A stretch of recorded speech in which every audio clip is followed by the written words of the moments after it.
and how this has moved him forward into his insights of how we can all thrive on different levels. And I'm taking a quote from his chapter on beliefs.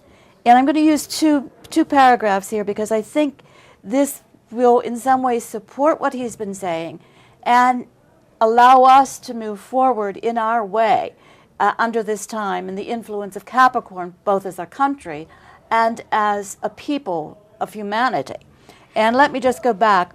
Approximately 800 years ago, 1215 AD, the French and English devised the Magna Carta as the first modern-day declaration of human rights on the planet.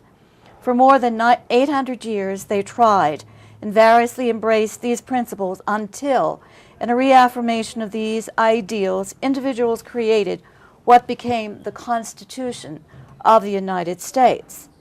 As an interesting aside, the United States of America is a vast 225-year historical documentation of ideals and values, as well as failings and shortcomings in the original charge and intent.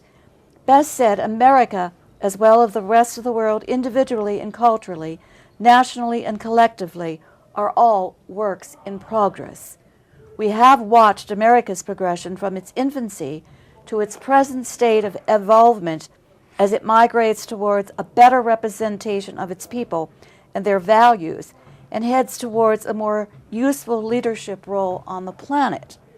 Now that is a very interesting statement, which at this particular time, again, with all that's going on, people have chastised America, have chastised the United States, have said this, that, and the next thing.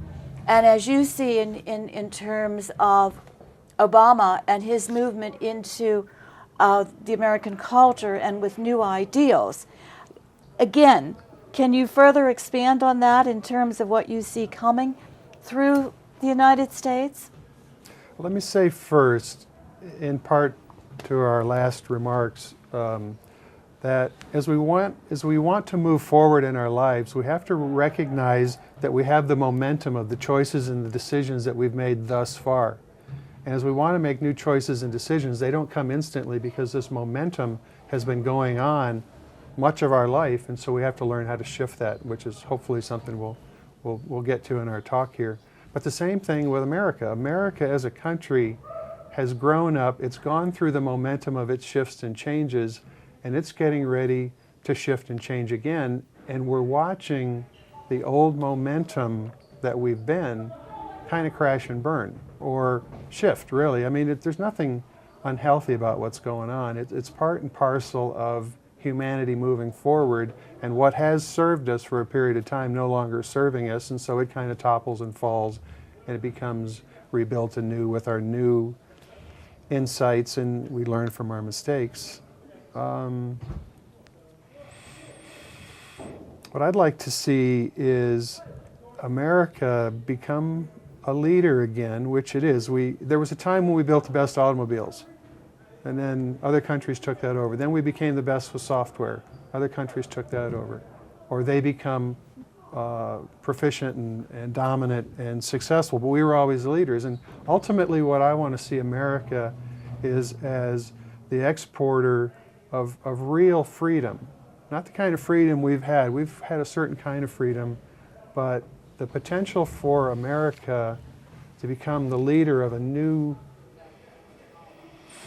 way of doing things is coming. And what's wonderful about it is it's natural for everybody. Everybody has this natural connection with innate intelligence. Everybody knows, and certainly mothers know that our insight and what's inside of us is critical to our success as far as our choices and decisions. And America as a leader needs to move back to this, meshing with innate intelligence in our choices and decisions. We can't continue to create our realities with the mind alone. We've got to mesh with something bigger than ourselves, so that we can create a harmonious existence.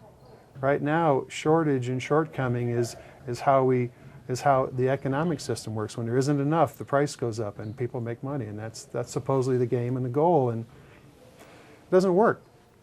It worked for a while, and so society got to a certain place, and now we're outgrowing that.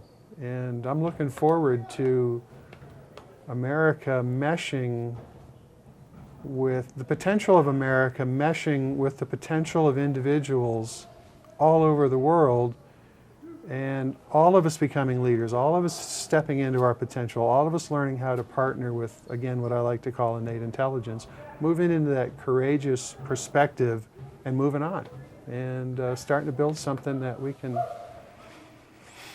be proud of, and it's beyond the mind.